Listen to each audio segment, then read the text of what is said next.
صباح النور البنات، كي صبحتوا لاباس عليكم؟ كي دايرين مع رمضان؟ نتمنىكم تكونوا صايمين في اتم الصحه والعافيه. اليوم غادي نشارك معكم ميني بسطلات بالسمك. عندي واحد لا كوموند وقلت علاش ما نشاركهاش معكم. كان سبق لي وحطيت لكم فيديو فيه بريوات ديال الحوت حتى ما كيجيو لذاذ. غير اليوم غادي نزيد واحد الاضافه لهاد البسطلات هادو كتعطيهم لذه اخرى. نتمنى تعجبكم الوصفه ديال اليوم، فرجه ممتعه. ندوزو على بركه الله المقادير. كما راكم تشوفوا انا حطيت هادو قدامي هما الولا. عاد ندوزو للشرموله. عندي هنايا واحد الكيلو ديال الفرخ سمك ابيض، ها نتوما. عندي هنايا كيلو ديال الكالامار اللي قطعته بهذه الطريقه هذه، حيت ملي كيدخل النار كيزيد يعني كيتقلص الحجم ديالو. على داكشي كنديرهم شويه كبيبرين. عندي هنايا كيلو ديال الكروفات. عندي هنايا 60 غرام ديال الشامبينيون، الفطر المعلب حتى هو هذا شامبينيون نوار. كان عندي في كونجيلاتور الحقيقه، كندير واحد الكميه وكنقسمها باش من نبغيها كيسهل عليا الخدمه. جبدتها اليوم في الصباح. بالنسبه لهذه البنات عندي هنايا 60 غرام اللي كنفزقها مزيان في المطايب، كنخليها حتى كطلق مزيان، وكنشلي لها واحد 4 ولا 5 ديال التشليلات حتى كتصفى مزيان، لان شي خطا يكون فيها الضراب.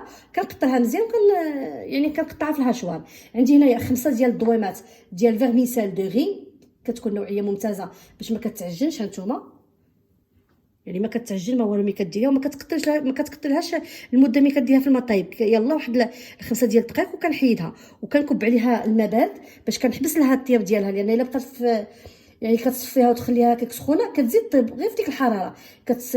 يعني كنصفيها مزيان، كنرش عليها الماء بارد، كنزلها الحراره وعاد كنديرها تصفى. عندي هنايا 2 في البصلات اللي طحنتهم في الهشوار، ومن الاحسن تكون البيضه. وعندي هنايا 2 ديال هذه الاضافه اللي غادي نزيدها هي الفلفل الاحمر. اليوم ما عنديش الحقيقه معجون الفلفل، تنشاركو معكم حتى هو كيجي زوين. يعني كندير بزاف به وصفات، سواء الطواجن ولا هكا البسطلات ديال الحوت، يعني في عنده عده استعمالات. عندي هنايا 2 فلافل حمر. عندي واحد الكميه لا باس بها ديال القزبر، عندي غالب على المعدنوس. واحد البرقه ديال سيدنا موسى اللي غادي نطحنها حتى هي معاهم. وعندي هنايا واحد 8 حتى ل 10 ديال الفصيصات ديال الثومه طريه. صافي. بالنسبه للعطور دابا ندوزو للعطور. هادي كلشي غادي نطحنو في هاد الهشوار باش كنوجد واحد لاصوص او شرموله اللي غادي نطيب فيها هاد السمك. ندوزو دابا على بركه الله للشرموله. كما قلت لكم البنات عندي الفلافل، الثومه، القزبر، المعدنوس، ورقه سيدنا موسى. زدت هنا واحد شويه ديال الهريسه تاع الدار صايبتها على يديا. بالنسبه للبنات الملحه ما غاديش نديرها نهائيا، لان عندي الليم المصير دايره وحده كلها كامله، حيت عندي كميه كثيره ديال الحوت. بالنسبه للعطور عندي البزار، ما كنكثرش، كندير على راس المعلقه الكبيره. عندي واحد نص معلقه ديال الخرقوم باش كيعطيني واحد اللوين زوين في هاد البساطلات. عندي هنايا العطريه ديال الحوت، غادي ندير معلقه ونص. عندي الكمون، ما كنكثرش بزاف، هانتوما كندير نص معلقه كبيره حيت عندي بلدي وكيكون راكم عارفين الكمون كيكون مجهد باش ما كيغطيلكمش على المذاق ديال الحوت. عندي هنايا الزعتر، هذا زعتر البنات يعني كنشري ديك البكيه ديال الجمعيات كتكون نقيه. شنو كندير؟ كنولي هكا نفيريفي نقيها الا كانوا فيها هكا باقيين شي عميدات ولا حجرات وكنطحنها. كندير نص معلقه كبيره، نزيد غير واحد شويه. عندي هذه يعني اختياريه، عندي هنايا واحد العطريه ديال السمك ديال البصره ديال الحوت، يعني فيها عده مكونات. غادي ندير منها واحد شويه على حسب معلقه كبيره، هانتوما.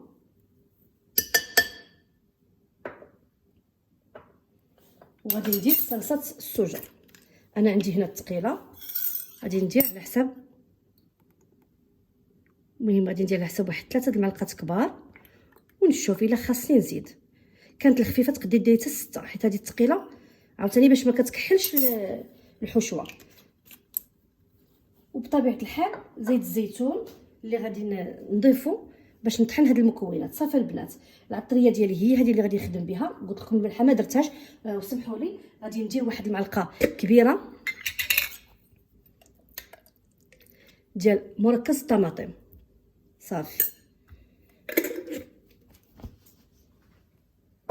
غادي نطحن هاد المكونات كلشي باش كنحصل على واحد لاصوص، ونتلاقاو بعد قليل. البنات من بعد ما طحنت الشرموله، هذه النتيجه اللي حصلت عليها. ها نتوما زدت لها، ضفت لها غير زيت الزيتون او زيت العود، المزيج ما بين زيت العود وزيت المائده. ها نتوما، وكنغلب حقيقه زيت الزيتون على زيت المائده. ها نتوما صافي، يعني المرحله اللي في البسطله هي هذه. حيت دابا غادي ندوز غير نبدا نطيب كل، يعني هذه الفرخ، هذا الحوت الابيض غادي نديرو فواحد البلانش عندي باش ما كيلصقش هو بوحدو يطيب. ونبدا كندير الكروفيت هو الاولاني نحيدو، واخا كيطلق الكروفيت ضروري كيطلق هاد الاسماك كتطلق الماء غير شنو ما نفوتوش 5 دقائق حتى 4 دقائق باش ما كيقصحليش الكروفيت. وكنبدا ديك الميها اللي كتبقى كنخليها فيها، كنطيب البصله، كنشحر البصله ولي شامبينيون. عاد البنات نسيت ما قلت لكمش، عندي شامبينيون بيض وعندي شامبينيون لوار وعندي الابيض يا اما ديري المعلب. انا اليوم ما عنديش المعلب، عندي الفري، عندي في الكونجيلاتور. ما بغيتش نجبدو حتى لاخر لحظه، يعني باش ما كينزليش في الطياب. غادي نديرو مباشره مجمد، غادي نديرو في المقله، ومن بعد غادي تشوفوا الطريقه اللي غادي نخدم بها. صافي البنات، يلا دابا غادي نبدا نشحر ونتلاقاو بعد قليل. البنات دابا نبدا حطيت الكروفيت يعني في المقله اللي غادي نشحر فيها هاد المكونات، هاد الاسماك. صافي كنقلع هاد الخويطات نتاع الكروفيت حتى كيبقاو لاصقين. دابا غادي ندير واحد الكميه تاع لاصوص باش نشحر فيها هاد الكروفيت، وغادي نعصر الحامض، لان بصله الحوت كتعرفوا كتبغي تكون شويه محمضه. بالنسبه للملحه راني مازال ما درتهاش، يعني حتى نكمل كلشي ونجمع الحشوه ديالي. من بعد كندوق ونشوف الا خاصني الملحه كنزيد. صافي البنات، غادي نديرها هذه فوق النار كتشحر، ونتلاقاو بعد قليل، لان غادي ندير نفس الطريقه، غير ما كنبغيش نطول عليكم الفيديو. البنات من بعد ما حيت دازت 4 ديال الدقائق، ما خليتوش بزاف. ها نتوما كي كيبقى يعني باقي شاد راسو، صفيتو. والمرقه اللي كانت باقيه في المقيله درت فيها عاوتاني الفرخ، درت 2 معلقات ديال لاصوص ديالي اللي او شرموله اللي شاركتها معكم. دابا غادي ندير عاوتاني، دائما كندير الحامض.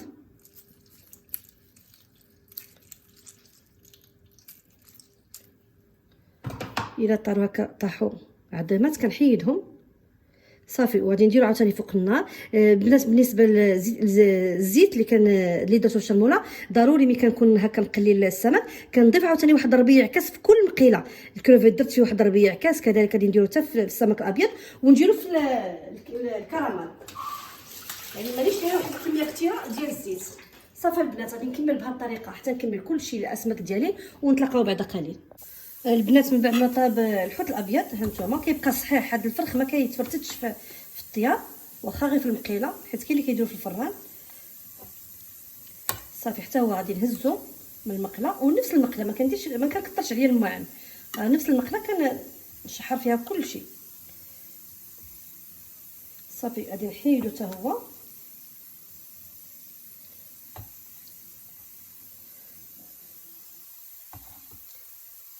صافي باش ندوز عاوتاني. دابا غادي ندير البصيله ديالي. البصيله في هاد الشرموله حتى هي غادي طيب اون فوا كتبدا كتنزل. راني دايره واحد البنات واحد الورقه تاع سيدنا موسى، واخا طحنت وحده مع شرموله كنضيف ورقه سيدنا موسى كتعطي لذه زوينه للسمك. صافي دابا شنو غادي ندير؟ غادي ندير كذلك واخا داك الماء تاع البصله غادي نديرو حتى هو، معليش دابا يتشحر. غادي ندير البصله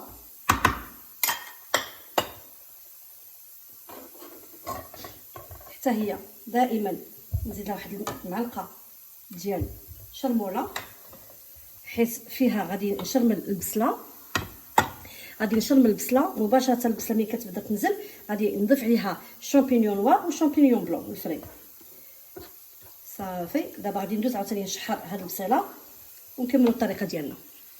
البنات من بعد ما نزلت لي البصله، ها نتوما يعني ما كيبقاش نهائيا الماء فيها، كتبقى غير الزويته. دابا شنو غادي ندير؟ غادي نضيف لي شامبينيون.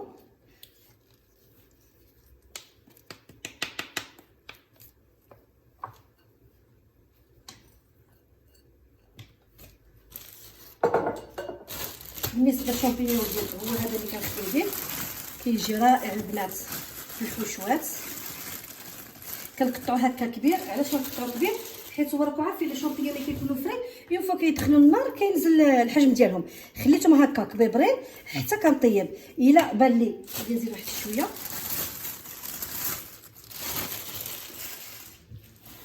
نتوما ديروا على حسب القياس ديال شحال عندكم الحوت. انا حيت عندي الحوت شويه بزايد، على داكشي تقريبا درت نص كيلو تاع لي شامبينيون فري هكا، ماشي البيض. البنات خذوا داك اللون ديالو مارون قهوي، عرفتوا كيعطيو واحد لو غو غزال في هاد المملحات.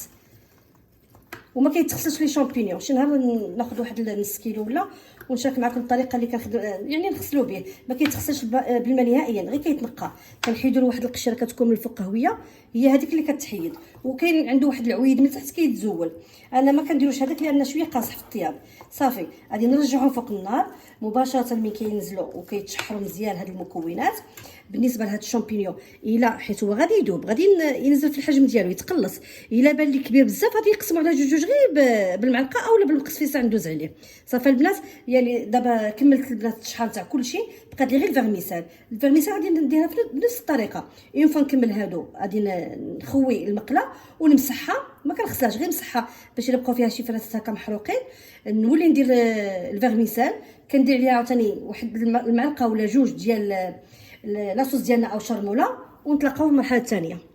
من بعد ما شحرت كاع المكونات، هذه النتيجه اللي حصلت عليها. بالنسبه للبنات الفيرميسال شنو درت؟ ديك العصاره اللي كتخرج لي من الكروفات من الحوت الابيض من الكالامار، شنو درت؟ جمعتها كلها صفيتهم، السلامك ديالي صفيتو. ديك العصاره رجعتها في واحد المقيله، شحرتها حتى خليتها ولات غير دميعه، يعني بقات غير الزويته فيها. من جيت نشحر الفيرميسال، ها نتوما من جيت نشحر الفيرميسال، عاد راه الكاميرا ما عطيش حقها في التصوير، راه واحد اللون غزال في هذا الفيرميسال. شنو درت؟ كبيتها على الفيرميسال، يعني ما كيبقى فيها لا ما لا والو ديك العصاره. يعني قلت لكم حتى كنشحرها مزيان كتبقى واقفه في زيتها.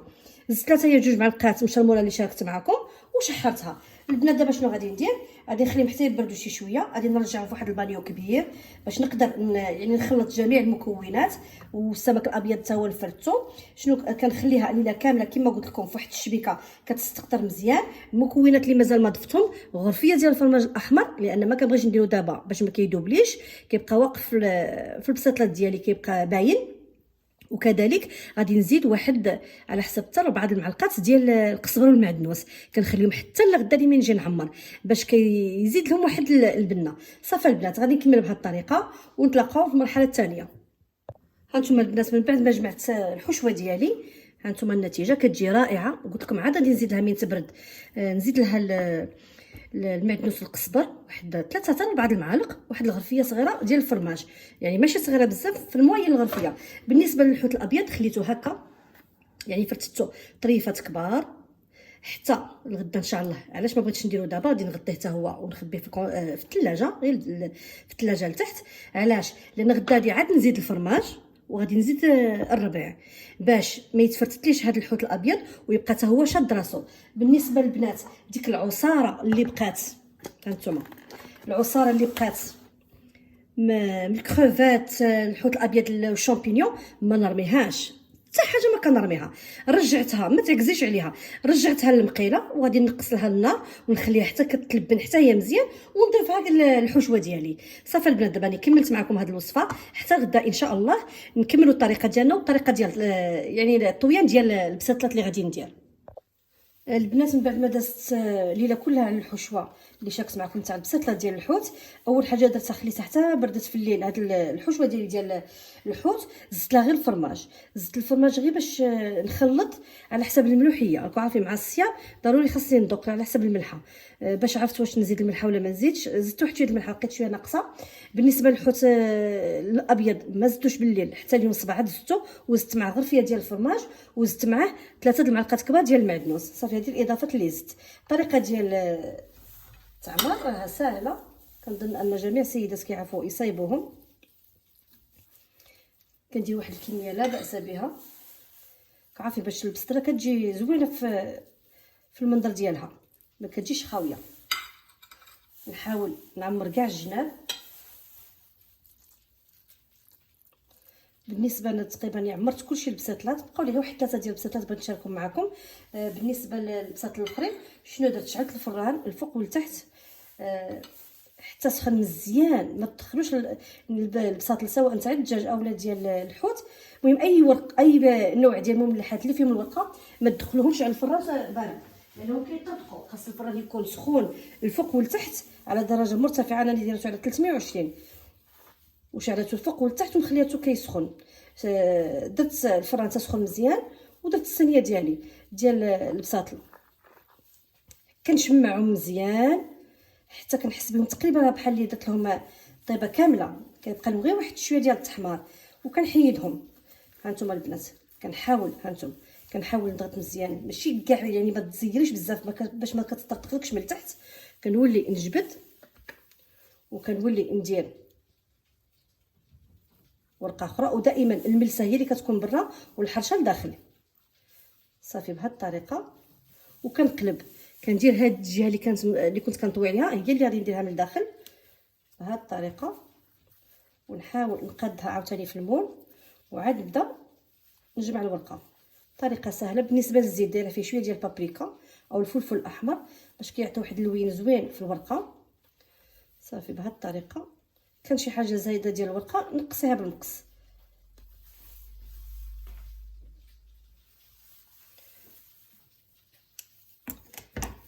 صافي كنحاول هاد الجنيبات نقادهم باش البسيطات ديالي كيجيو زوينين في المنظر، كتجي ديك الدائره باينه.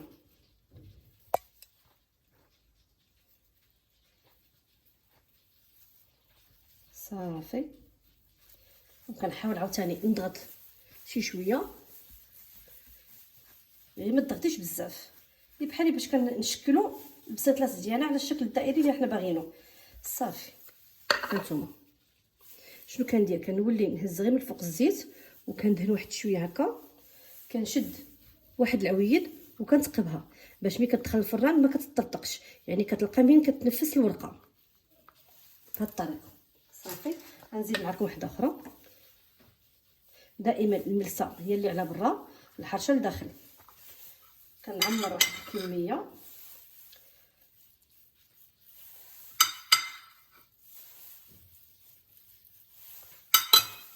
ونقاد الجنيبات. كنعمر الجنيبات.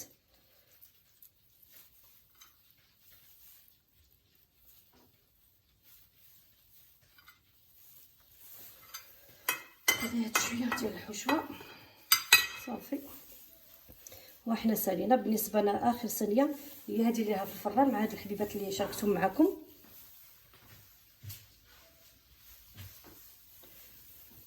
كان دائما كنبدا وندور. هانتوما ساهله الطريقه. هذا بحال هذا جاني شويه كبير كنقص منه عاوتاني باش ما تجينيش الورقه كثيره في العضه.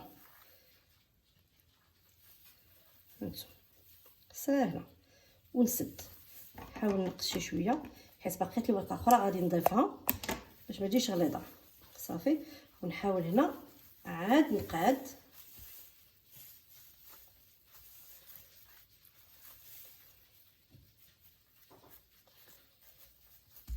صافي ونجيب الورقه الثانيه كذلك الملصه دائما من برا والحرشه من الداخل ونقلب. ما تخافوش منها الا طرطقت شي شويه من هنايا حيت غادي تكون ورقه اخرى ما كتبانش. صافي ونبدا كذلك. هانتوما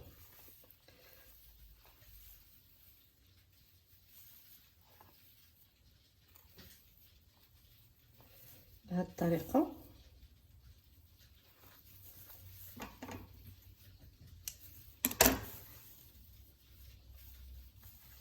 ونجمع هكا بيديا وما كنضغطش.